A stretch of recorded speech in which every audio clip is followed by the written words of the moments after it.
కదా. రావు గారు నవ్వుతూ ఉన్నారు. దాంట్లో మర్మం ఏంటని తెలియడానికి ఎంత సమయం పడుతుందో కూడా తెలియాలి. ఒక నిమిషం అండి. సుజాత్ గారు ఏం చెప్తారు?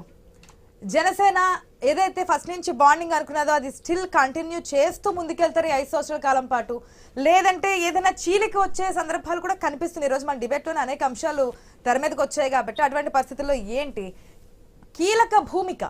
ఇప్పుడు ఏపీలో 164 స్థానాలు గెలుచుకున్నారంటే కేవలం జనసేన అధినేత పవన్ కళ్యాణ్ ఏదైతే స్టాండ్ మీద నుంచున్నారు వ్యతిరేక ఓటు చీలనివ్వరని, దానికి కారణంగానే ఇప్పుడు టీడీపీ గెలిచినా బీజేపీకి ఆ స్థాయిలో కూటమి తరపున సపోర్ట్ వచ్చినా సరే పవన్ కళ్యాణ్ వల్లే. కానీ మీకెక్కడ పార్లమెంట్లో అంటే మంత్రిత్వ శాఖలో ఎక్కడ ప్రాధాన్యత ఇవ్వలేదు, ఇద్దరిలో ఒకరికైనా ఇస్తారేమో అని చెప్పి ఎక్స్పెక్ట్ చేశారు.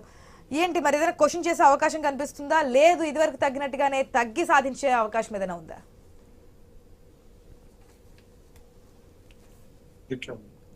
మ్యూట్ లో ఉందండి ప్లీజ్. మేడం, అంటే ఇటు రాష్ట్రంలో కానీ అటు దేశంలో కానీ సుస్థిరమైన ప్రభుత్వం ఏర్పడాలన్నదే మాది కానీ అలాగే టీడీపీది కానీ మొదటి ఎజెండా అండి. అలాగే రాష్ట్రానికి అంటే మా జనసేనకి ఏవో మంత్రి పదవులు రావడము, అలాగే టీడీపీకి మంచి పోర్ట్ఫోలియోస్ రావడము, ఇట్లా అంటే కేవలం ఆ యొక్క శాఖ యొక్కకి అంటే రైల్వే ఇచ్చినా లేదంటే ఫైనాన్స్ ఇచ్చినా ఇంకోటి ఏదో ఇచ్చినా ఆ శాఖ యొక్క డెవలప్మెంట్ దాని ద్వారా రాష్ట్రానికి చేకూరే మేలు కంటే కూడా ఓవరాల్ గా రాష్ట్రానికి అభివృద్ధికి సంబంధించిన నిధులు కానీ పరిశ్రమలకు రాయితీలు కానీ కొన్ని జిల్లాలకి స్పెషల్ కేటగిరీ స్టేటస్ లో కొన్ని రాయితీలు అవి ప్రకటించే అవకాశం ఉంది వెనుకబడిన జిల్లాలకి అని వార్తలు వస్తున్నాయి.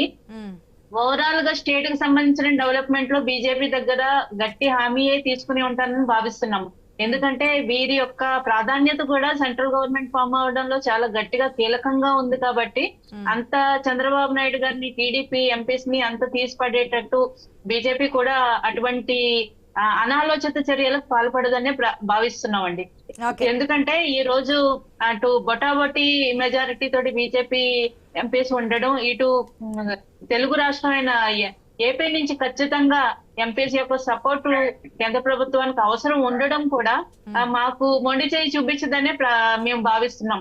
అలాగే జనసేన విషయానికి వస్తే కూడా ఎప్పుడూ పదవులు పందేరాల కంటే కూడా రాష్ట్ర అభివృద్ధి మొదటి ఎజెండాగా మేము మొదటి నుంచి అదే ఆలోచనతో వెళ్తున్నాం.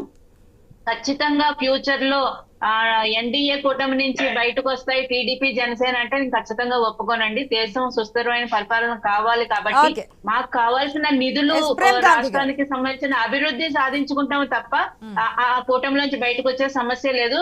సుస్థిరమైన పరిపాలన కేంద్రంలోనూ రాష్ట్రంలోనూ కొనసాగుతుంది. ప్రేమ్ గాంధీ గారు ఇక్కడ ఆశ గారు ఒక అంశము మన కాంగ్రెస్ మిత్రులు మాట్లాడారు.